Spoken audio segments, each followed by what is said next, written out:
जय श्री राधे, जय श्री कृष्णा, श्री सद्गुरुवे नमः। राधा कृष्णाभ्याम नमः। श्रीमद् भागवत कथा के तीसरे दिवस में आप सभी का हार्दिक अभिनंदन वंदन। श्री कपिल जी महाराज अपनी माता देवहूति को मुक्ति का मार्ग बताते हुए माता रानी उनकी अंतर्भाव उत्पन्न होने लगा था और माता कीर्तन करने लगती हैं। अहोवत श्रपचोतो गरियान यजिहववाग्रे वर्तते नाम तुभ्यं ते पुस्तपासते जुवाः ससनुरार्यया ब्रह्ममानुचूर्णां गृह्णन्ति ते। मैया कहती हैं कि सबसे बड़ा भाग उसी का है जिसने तुम्हारे नाम को जप लिया, तुम्हारे नाम का गान कर लिया, उसी ने तपस्या कर ली, उसी ने यज्ञ कर लिया, जिसने तेरे नाम का गान कर लिया। अब तो माता बस प्रभु के नाम का स्मरण उच्चारण करने लग गई। नाम गान गाते गाते करते करते माता के नेत्रों में आंसू निकल पड़े और मन गदगद हो गया, शरीर पुलकित हो गया, मूर्छा खा के गिर पड़ी। और प्रेम की 10वीं अवस्था जब पार करते हैं तो व्यक्ति का शरीर पानी बन जाता है, पूरा शरीर ही पानी बन गया। वही जल सिद्धि सिद्धा नाम की एक नदी बन गई है।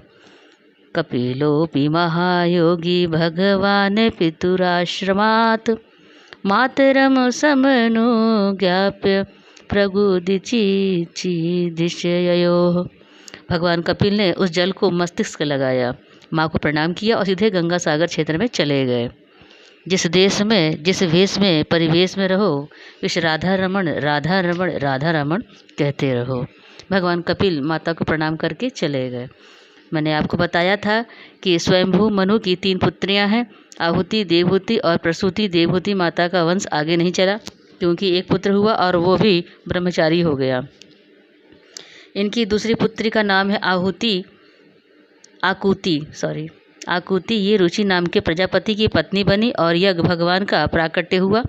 तीसरी बेटी प्रसूति दक्ष प्रजापति की पत्नी बनी और उनके घर जिन कन्याओं का जन्म हुआ उनमें माता सती का नाम बहुत ऊंचा है और माता सती भगवान शिव की भार्या बनी। इसमें बुद्धि तत्व ज़्यादा है। प्रजापति दक्ष की पुत्री बनकर आई थी ना, इसीलिए तो इनका थोड़ा बहुत असर तो रहा। माता सती ने जानकी का रूप धारण करके भगवान राम की परीक्षा ले ली। ऐसी कथा आती है, एक बार ब्रह्मा जी ने दक्ष को प्रजापतियों का राजा बना दिया। तो जब ब्रह्मा ने दक्ष को प्रजापति का नायक बनाया तो दक्ष को बड़ा अभिमान हो गया। बड़ अधिकार दक्ष जब पावा, अति अभिमान हृदय तब आवा। दक्ष प्रजापति ने एक बार सभा बुलाई जिसमें सभी देवता उपस्थित हुए।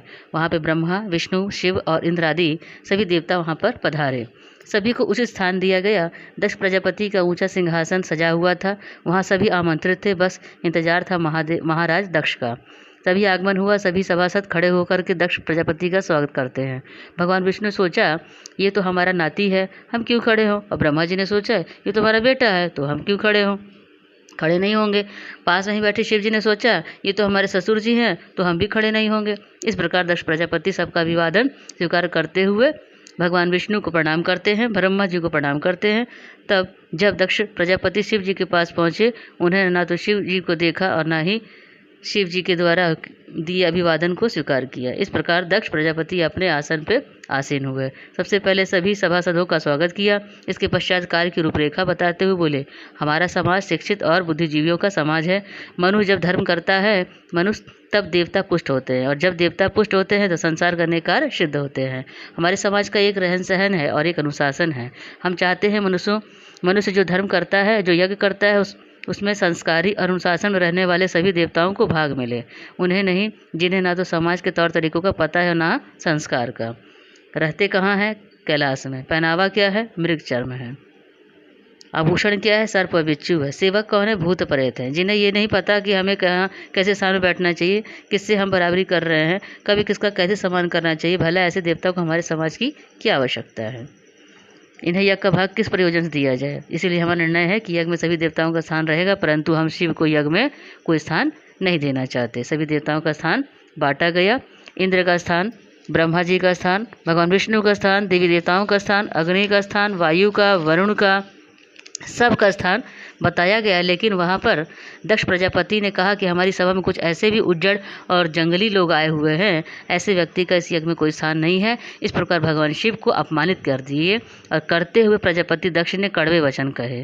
भगवान शिव अपने स्थान से उठ करके कैलाश की ओर चले गए। यहाँ पे भगवान विष्णु ने प्रजापति दक्ष से कहा कि आपको ऐसा नहीं करना था, वह शिव है, शिव को आपने अपमानित किया है। भगवान श्री राम ने बताया और तुलसी बाबा लिखते हैं, शिव द्रोही मम दास कहावा, सो नर मोही सपने हु नहीं भावा। समय व्यतीत हुआ। एक दिन प्रजापति दक्ष ने भगवान शिव को अपमानित करने के उद्देश्य से एक विशाल यज्ञ का आयोजन किया, लेकिन भगवान शिव को आमंत्रित नहीं किए। सभी देवी देवता सज धज करके अपने अपने विमानों में बैठकर कैलाश मार्ग होते हुए हरिद्वार के कनखल में पहुंचने लगे। समाज में कुछ लोग होते हैं जो निमंत्रण आने पर यह विचार बिल्कुल भी नहीं करते कि हमारा निमंत्रण जहाँ से आया है वह स्थान हमारे जाने योग्य है भी कि नहीं है। बस निमंत्रण आया नहीं कि लोटा लेके चल देते हैं। सभी देवता आए पर भगवान विष्णु और ब्रह्मा जी नहीं पहुँचे। अब आगे की कथा में है दक्ष यज्ञ का विध्वंस कैसे होता है। दक्ष एक बार सती और शिव कैलाश पर्वत बैठे हुए थे, परस्पर वार्तालाप कर रहे थे। उसी समय आकाश मार्ग से कई विमान कनखल की ओर जाते हुए दिखाई पड़े। सती ने उन विमानों को देखकर भगवान शिव से पूछती हैं, प्रभु ये सभी विमान किसके हैं और कहाँ जा रहे हैं। भगवान शिव ने बताया, देवी आपके पिता ने विशाल यज्ञ का आयोजन किया है। समस्त देवता और देवांगनाएं जो हैं इन्हीं विमानों में बैठ करके उसी यज्ञ में सम्मिलित होने के लिए जा रहे हैं। इस पर सती ने दूसरा प्रश्न किया, क्या मेरे पिता ने आपको यज्ञ में सम्मिलित होने के लिए नहीं बुलाया है। भगवान शंकर ने उत्तर दिया, आपके पिता मुझसे बैर रखते हैं, फिर वो मुझे क्यों बुलाएंगे। सती मन ही मन सोचने लगी, फिर बोली, यज्ञ के इस अवसर पर अवश्य मेरी सभी बहनें आई होंगी, उनसे मिले हुए बहुत दिन हो गए। यदि आपकी अनुमति हो तो मैं भी अपने पिता के घर जाना चाहती हूँ, यज्ञ में सम्मिलित हो लूँ और बहनों से भी मिलने का अवसर मिल जाएगा। भगवान शिव ने उत्तर दिया, इस समय वहाँ जाना उचित नहीं होगा।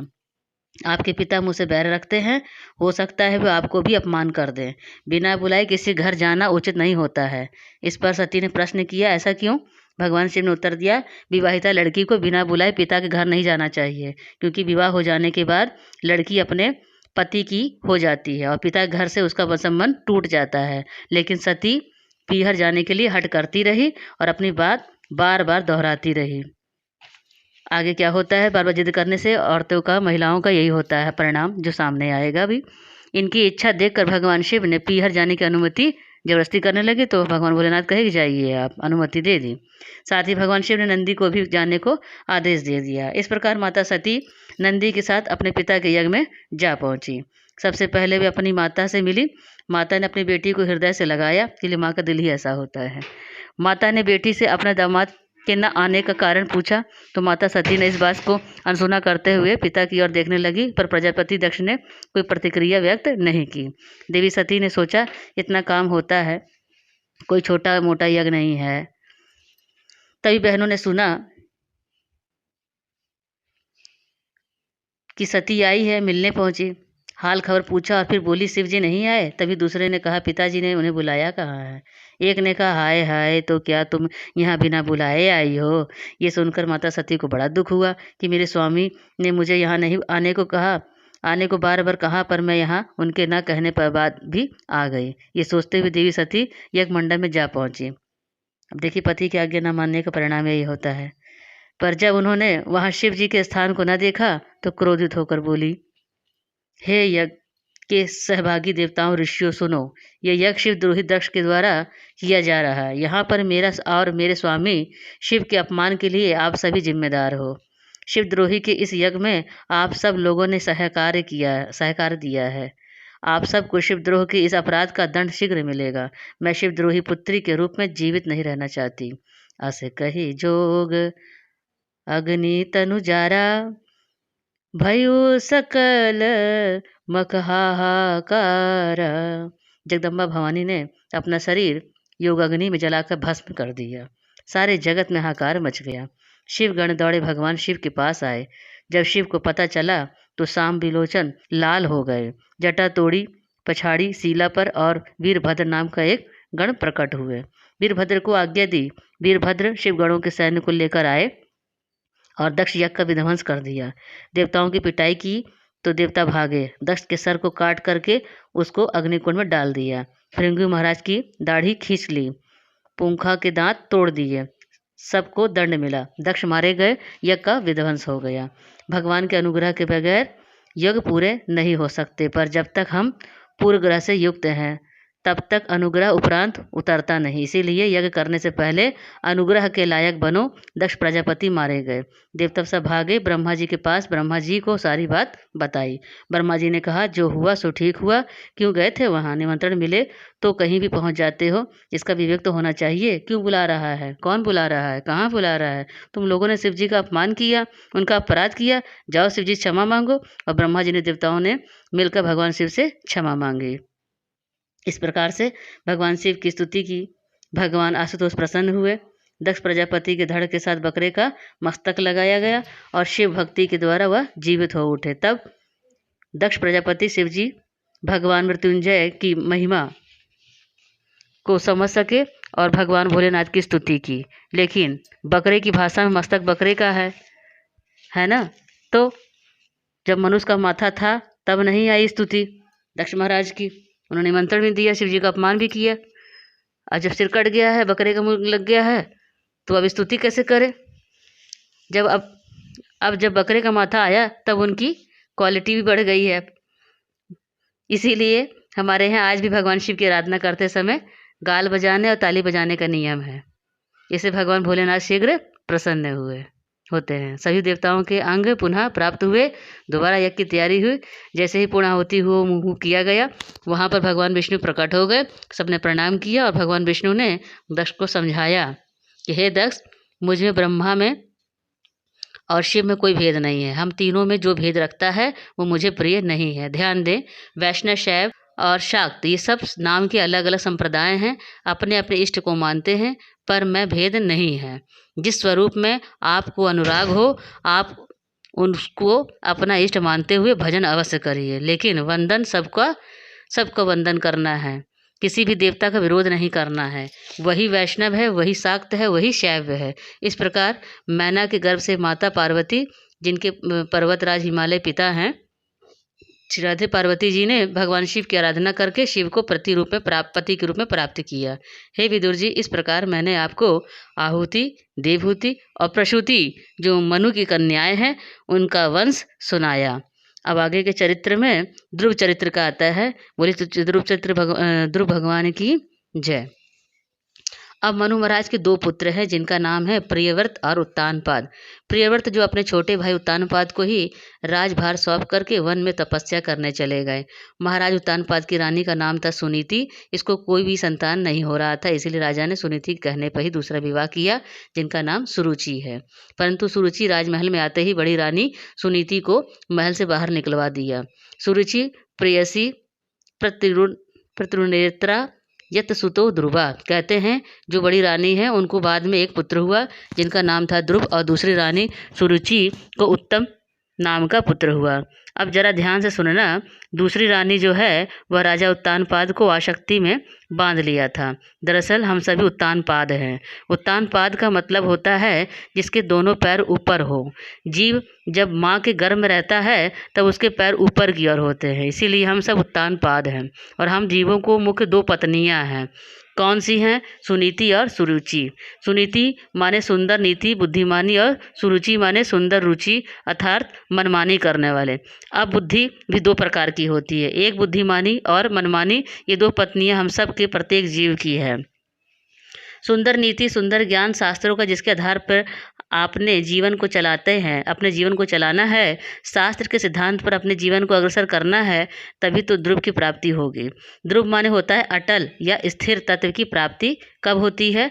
जब सुनीति का आश्रय लेते हैं, जब बुद्धिमानी का आश्रय लेंगे। और यदि बुद्धिमानी छोड़ मनमानी के चक्कर में पड़ गए तो मनमानी का नाम होता है सुरुचि। सुरुचि मतलब अपने रुचि के हिसाब से काम करना। मतलब सुनीति की सौत इच्छाओं और मनोकामना का नाम है सुरुचि। अब कामनाएं अच्छी हों तो ठीक है, पर कामनाएं तो कई प्रकार की होती हैं। अब कामनाएं कैसी कर रहे हैं, अच्छी कर रहे हैं कि बुरी कर रहे हैं? तो अच्छी भी बुरी भी सब कामनाएं हैं। तो व्यक्ति जब कामनाओं के पीछे पड़ जाता है कि नहीं ये होना ही चाहिए, तो कभी पूरी नहीं होती है। एक आवश्यकता पूरी होगी, दूसरी फिर नहीं खड़ी हो जाती है। तो दूसरी बात, अब सुरुचि का पुत्र कौन है? उत्तम है। हमने यदि अपनी बुद्धि वस्तुओं और इच्छाओं में फंसाया है तो कामनाएं और बड़ी होती चली जाएंगी। फिर वो उत्तम ही करता है, कभी चोरी करेगा तो कभी डकैती करेगा। अरे वस्तु को पाने की इच्छा हुई, धन है, हमने उसे खरीद लिया, परंतु इच्छा है धन नहीं है, तो परिणाम क्या हुआ? हम चोर कहलाएंगे। मतलब कि उस वस्तु को हमें पाना है, उसके लिए हमें चाहे जिस हद तक जाए, किसी को मारना पड़े, चाहे जेल में भी क्यों न जाना पड़े। यही उत्तम सुरुचि का पुत्र है। अब जो है उत्तानपाद जब सुरुचि के प्रेम पास में फंस गया तो सुनीति को घर से बाहर निकाला। और उसका मतलब क्या हुआ बताइए? मतलब है कि हर प्राणी कामनाओं की पूर्ति में ही प्रसन्न होता है महाराज। पर ये याद रखिए कि सुरुचि से क्या मिलता है और सुनीति से क्या मिलता है, यही शिक्षा हमें इस ध्रुव चरित्र से लेना चाहिए। ध्रुव की अवस्था अभी मात्र 5 साल की है, 5 वर्ष। पिता का सुख क्या होता है वो अभी नहीं जानते हैं। कई बार अपने मित्रों से चर्चा करें तो मित्र ने कहा, ध्रुव मेरी माँ कहती थी कि तुम्हारे पिता तो यहाँ के राजा हैं, तुम उनसे मिलना चाहोगे? तो चलो हम आज ही तुम्हें मिलवाते हैं। अब बाल मंडली के साथ महाराज ध्रुव चल पड़े और अपने पिता के दर्शन करने। महाराज उत्तानपाद सिंहासन में विराजमान है। बालकों ने प्रणाम किया तो ध्रुव ने भी नमस्कार कर लिया। ध्रुव जी को देखते ही महाराज बड़े आकर्षित हुए। बेटा तुम्हारा नाम क्या है? ध्रुव बोले, महाराज लोग मुझे ध्रुव कहते हैं। अच्छा बेटा, तुम्हारे माँ बाप कौन है? ध्रुव ने कहा, मेरी माँ का नाम सुनीति है और मेरे पिता का नाम श्री उत्तानपाद है। क्या कहा तुमने? तुम सुनीति के पुत्र हो? ऐसा कहते उत्तानपाद सिंहासन उतर कर दौड़े और ध्रुव को गले से लगा लिया। राजा की आंखों में बहने लगे, अश्रु बहने लगे। राजा ने ध्रुव को लेकर सिंहासन में अपने साथ बैठा लिया। यह देखकर ध्रुव बड़े प्रसन्न हुए। ध्रुव ने कहा, राजा जी ये मेरा मित्र है, ये कहता था कि आप मेरे पिता हैं, बोलो ना कि आप ही मेरे पिता हो। राजा ने कहा, हाँ पुत्र, मैं ही तुम्हारा पिता हूँ। पिता पुत्र वार्तालाप चल ही रहा था कि वहाँ पे सुरुचि अपने पुत्र उत्तम को लेकर साथ आ गई। राजा ने कहा, महारानी देखो तो आज कौन आया है? रानी ने पूछा, कौन है यह हमारा बड़ा पुत्र ध्रुव है। ये सुनते सुरुचि की आंखें फट गई। अच्छा, तो ये है मेरी सौत का बेटा, और इसे इस सिंहासन में बैठने का अधिकार किसने दे दिया? ये कहते ही सुरुचि ध्रुव का हाथ पकड़ के नीचे उतार दी और सिंहासन उत्तम को बैठा दिया। ध्रुव ने कहा, माँ मैं भी तो आपका पुत्र हूँ, ये भी तो मेरे पिता हैं, फिर मुझे आपके सिंहासन से क्यों उतार दिए? उस सिंहासन पर इन पिता पर मेरा भी तो अधिकार है। अच्छा, तू मुझे अधिकार का पाठ सिखाएगा? नादान बालक, तेरी इतनी हिम्मत कि सिंहासन को अपना अधिकार बताए? ध्रुव जी को ने हाथ पकड़ के कहा। ध्रुव जी का हाथ पकड़ के कहती हैं, माता मेरा अनुज, मेरा भाई उत्तम जब महाराज की गोद में बैठ सकता है, सिंहासन में बैठ सकता है, तो मैं क्यों नहीं? मुझ में भी भला ऐसी कौन सी कमी है माता? सुरुचि ने कहा, अच्छा तो तू उत्तम की बराबरी करेगा? अपनी औकात देखी है? सिंहासन में बैठने के लिए राजा का पुत्र होना जरूरी है? जरूरी नहीं है जितना मेरा पुत्र होना जरूरी है। तूने तो एक अभागन माँ के गर्भ से जन्म लिया है, पिता के साथ माँ का स्थान भी तो ऊंचा होना चाहिए। हे बेटा ध्रुव, तू यदि पिता की गोद में बैठना चाहता है तो जा हरि की उपासना कर, और जब प्रसन्न हो जाएंगे ना तो उनसे वरदान मांगना कि तेरा जन्म मेरे गर्भ से हो। तापसाराध्य पुरुषामतस्य वानुग्रहेण में गर्वे त्वां साधयात्मानं यदीच्छसि निरपासनम। ध्रुव जी को यह शब्द वाण की तरह चुभ रहे थे। मेरी माँ को यह भागन कह रही है। क्रोध में आंखें लाल हो गईं। सुरुचि को इन शब्दों से भक्त और भगवान दोनों का अपमान हुआ। अब आगे के प्रसंग में ध्रुव जी को माँ का उपदेश। सुरुचि ने भक्त और भगवान दोनों का अपमान किया। सुरुचि अपने गर्व को भगवान से भी ऊंचा बता रही हैं। तू पहले तपस्या कर, जब भगवान मिलेंगे तो वरदान मांगना कि हे प्रभु, मेरा जन्म सुरुचि के पेट से हो।